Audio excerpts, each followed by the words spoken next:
Salam, salam outsider, le débrief commence maintenant. Liverpool a perdu aujourd'hui 2-0 face à Everton dans le derby de la Mersey. La vérité entre vous et moi, elle est directe et il faut le dire. Liverpool vient peut-être de perdre le titre. Liverpool ne sait pas gérer. Il reste 4 finales à jouer en Première Ligue et Liverpool a perdu des points aujourd'hui dans un match très compliqué. Jouer face à Everton, ce n'est pas facile. Pourquoi? Parce que Everton se bat pour se maintenir en Première Ligue. Everton a joué aujourd'hui, si je ne m'abuse, encore une fois à Goodison Park, je pense, hein, si je ne m'abuse. Attends, je vais vérifier avant de dire n'importe quoi. Ils ont joué à Goodison Park. Everton est en train de construire un nouveau stade. Tu ne peux pas rentrer dans un nouveau stade et aller en deuxième division. Ça fait 2 saisons d'affilée qu'Everton, ils sont en galère. Cette année, encore une fois, ça a été compliqué. Cependant, cette victoire-là, aujourd'hui, face à Liverpool, c'est une victoire qui leur assure presque le maintien. Everton se distance de Nottingham Forest. Et donc, Nottingham Forest va rester en bataille avec Luton, Burnley, etc. Ça, c'est la partie du classement qui peut-être intéresse moins les gens, mais c'est la partie du classement qui a le plus motivé aujourd'hui une équipe sur le terrain. C'était bien Everton. Franchement, il ne fallait pas perdre ce match-là parce que tu dois te maintenir en première division. Il ne fallait pas perdre ce match-là parce que c'est le derby de la Mersey face à ton ennemi qui a son stade qui est juste là en face. Ils sont juste là en face, en fait, Liverpool. Leur stade face à Everton, c'est le même quartier, c'est la même ville, c'est les mêmes cousins, c'est la même famille. Donc du coup, c'est vraiment des rivaux. Le stade, il est juste là. Tu n'as pas envie de perdre face à eux. Et la troisième chose qui te motive, c'est que tu peux leur faire perdre un titre. Et aujourd'hui, franchement, on va être très sérieux. Après cette défaite de Liverpool 2-0 face à Everton, je m'inquiète pour Liverpool. Liverpool est dans une phase compliquée. Ils sont dans une phase très compliquée. Une fin de saison compliquée. Liverpool, normalement, il devait aller peut-être en finale d'Europa League, voire en demi-finale d'Europa League. Mais Liverpool, malheureusement, ils ont été éliminés un peu trop tôt par rapport à ce qu'on s'attendait. Ils ont été tapés par du n'importe quoi, par l'Atalanta. Ça a été compliqué. Jürgen Klopp a été obligé de faire tourner un tout petit peu son effectif à cause des différentes compétitions et à cause du calendrier. Mais malheureusement, on se rend compte que finalement, en cette fin de saison, j'ai l'impression qu'il manque quelque chose et je ne comprends pas c'est quoi. Je ne peux même pas dire que c'est de l'intensité parce que je pense que cette équipe de Liverpool continue à mettre l'intensité qu'il faut. J'ai envie de dire, c'est de la chance. C'est de la finition. Ils ne peuvent pas. Moi, je regarde tous les matchs de Liverpool. Ça fait plusieurs semaines que je les regarde. Ils ratent trop d'occasions. Mohamed Salah, pendant le Ramadan, mais il a raté combien d'occasions? On va dire c'est pas grave, il a jeûné, donc c'est des choses qui peuvent arriver. Le frérot n'était pas à 100% de ses capacités et puis tout ça. Mais bon, bref, tu regardes Darwin Núñez, de temps en temps, il rate des occasions, tu comprends pas. Et pourtant, il fait une superbe saison. Mais à la fin de la journée, vu la défaite aujourd'hui, vu le fait qu'il reste 4 matchs, tu peux te dire que la bonne saison de Darwin, ça n'aura pas été suffisant pour permettre à Liverpool d'aller peut-être chercher le titre et puis tout ça. Luis Diaz, il est exceptionnel. Excusez la police, on n'a rien demandé eux. Luis Diaz, il est exceptionnel. Bip bip. Il est partout. Passe son temps à courir. Il est fatigant. Comme les sirènes, je te dis. Il est là dans ton oreille. C'est comme ça que moi je considère Luis Diaz. Franchement, crochet intérieur, crochet extérieur, explosivité, prise de profondeur. C'est ça Luis Diaz. Mais encore une fois, beaucoup de ratés. C'est-à-dire que Liverpool aujourd'hui face à Everton, si tu regardes, ils ont raté beaucoup trop d'occasions en première mi-temps. Ils doivent claquer des buts, mais des frappes à gauche, des frappes en haut, du n'importe quoi.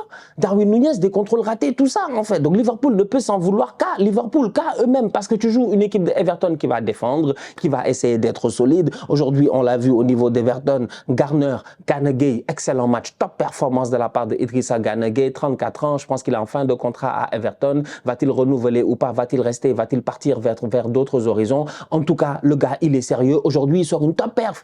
À un moment donné, il est en train d'harceler les McAllister, tout ça.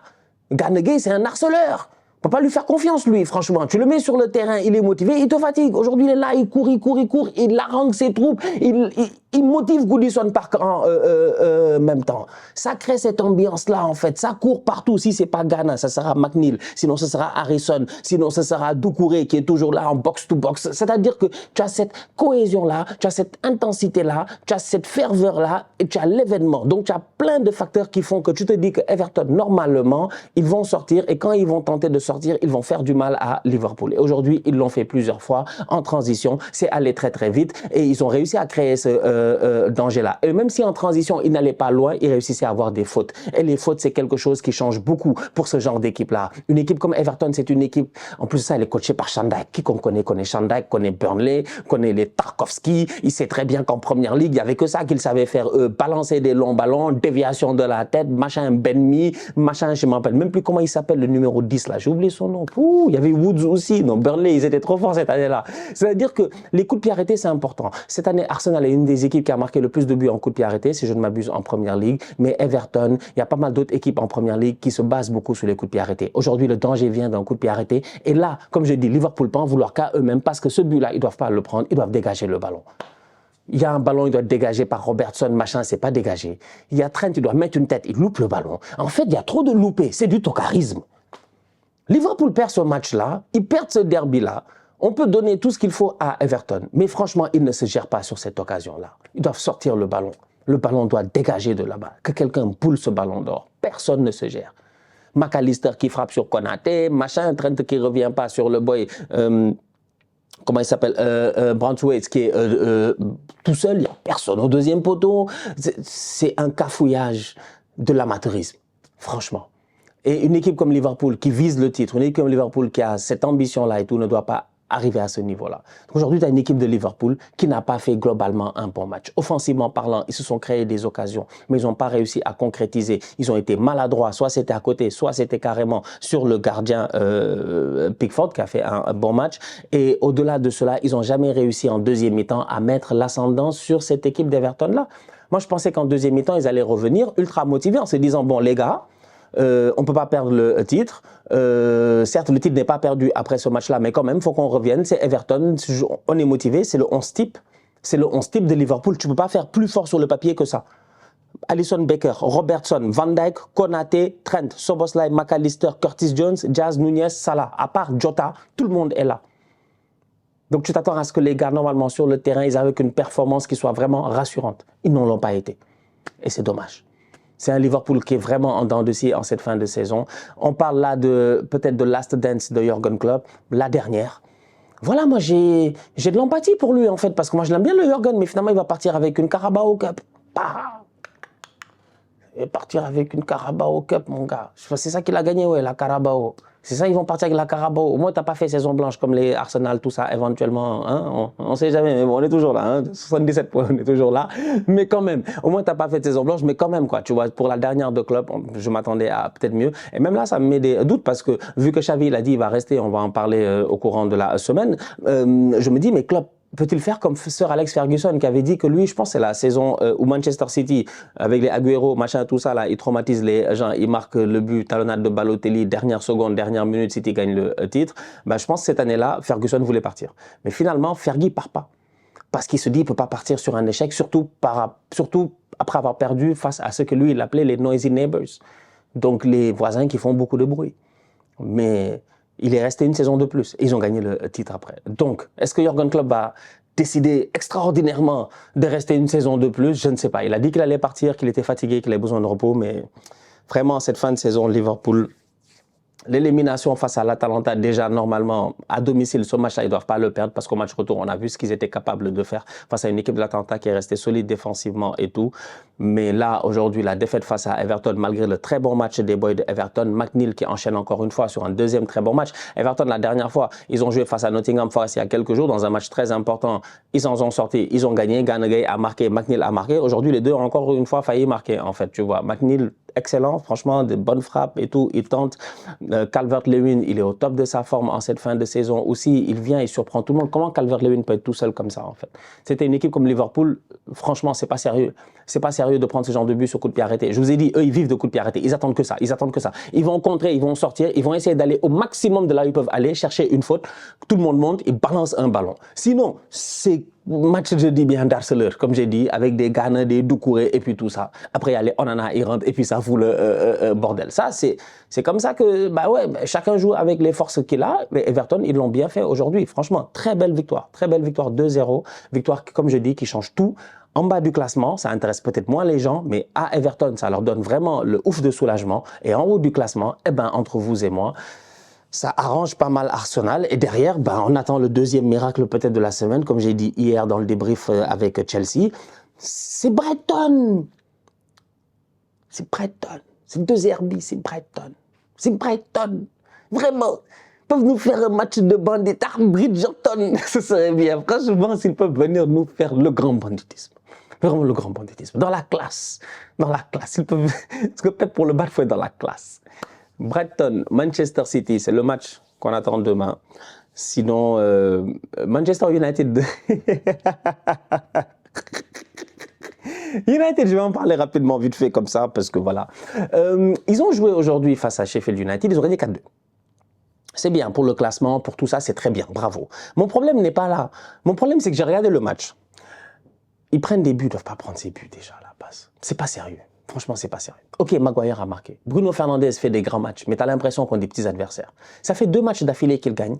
De manière, à United, j'ai envie de dire, sensational, comme ils disent, de manière dramatique. En fait, ils gagnent des matchs de manière dramatique. Qualification face à, what was the name again? Coventry. Last minute of the game, FA Cup, there is a goal, the line is really tight, they say there is no goal, and then they move on. It's very complicated, Manchester United, franchement, entre vous et moi. C'est-à-dire que tu regardes l'affaire, tu te dis vraiment Coventry, entre vous et moi, vous avez échappé. Ouais. À une orteil précis, le frérot de Coventry, le frérot, il avait fait une pédicure. Ouais, c'est bon, je sais, je fais une blague, il a mis des chaussures. Mais quand même, s'il avait fait une pédicure, ou s'il avait genre, s'il chaussait du, je sais pas moi, du 9 au lieu du 12 ou du 11 ou whatever.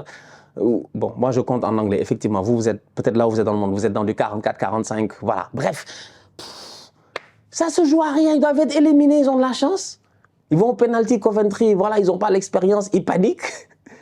Aujourd'hui, ils jouent face à Sheffield, ils sont menés 2 fois au score, tu comprends pas. À domicile, Old Trafford. Ah, mais attends, c'est pas sérieux, franchement. Ok, ils se sont réveillés. Ok, Ojlund a marqué, Bruno, franchement, il a fait un très bon match, il a été très bon, Bruno. Très beau but, excellent, penalty, machin, ils vont le chercher. Maguire, il va chercher un penalty, il claque un but, une tête. Tout ça, on est d'accord. Mais est-ce que c'est normal que United soit là? Et que, normalement, tu vas gagner 2 fois d'affilée comme ça. Tu as tapé City dans un derby. Tu as tapé un Chelsea en forme, un Arsenal au top de sa forme, un machin, voilà, un Liverpool. C'est ça en fait United, c'est ce niveau-là qu'on attend. Mais pas que tu tapes des Sheffield que tout le monde a battu. Eden Nketiah a mis 3 buts face à Sheffield quand même, franchement. Hein? Pas... Sheffield sont déjà en D2 là, c'est mort. C'est pas sérieux. Coventry, ils devaient normalement gagner ce match-là. Ils ont galéré. Ils prennent 3 buts en 20 minutes, 25 minutes. Ils collapsent. Ils tombent. Franchement. Ten Hag viendra te dire que non, tout va bien, l'équipe gagne, c'est l'essentiel, tout ça, je suis d'accord, mais quand même dans la mentalité, j'ai envie de dire que genre, rappelez-vous que vous ne devez pas vous battre avec ces genres d'équipes-là, vous devez vous battre beaucoup plus haut. Donc United doit se gérer. Belle victoire quand même néanmoins aujourd'hui, 4-2 à domicile, mais c'était quand même face au dernier et la performance collectivement, elle est assez compliquée quand même au niveau de United. Il y a certains boys qui doivent se gérer, tu vois, il y a certains buts que vous ne devez pas prendre aussi. Donc voilà. C'était un peu ça. Puis il y a d'autres matchs que j'ai regardés aussi un peu plus tôt. Le Paris Saint-Germain, ils ont tapé Lorient comme du n'importe quoi. Boy, Dembélé, il est en forme. Ousmane. Bon, après, tu lui mets une défense aussi où les boys ils vont à 2 à l'heure. Ça lui permet aussi de rentrer, de mettre du n'importe quoi. Franchement, Ousmane, il est au top de sa forme. Mbappé aussi. Ça promet pour ce Paris Saint-Germain Dortmund-là. Bref, la famille, on se capte très bientôt pour une nouvelle vidéo. Sûrement dès demain avec Manchester City. Et peut-être une vidéo avec Willou aussi demain. Peut-être retour sur l'actualité, tout ça. Donc bref, soyez là. Comme d'habitude, on est ensemble. On se capte très bientôt pour une nouvelle vidéo. D'ici là, on continue à liker, on continue à partager. On s'abonne, on s'abonne, on s'abonne. On est ensemble, on reste en santé. C'est le plus important. Tous outsiders.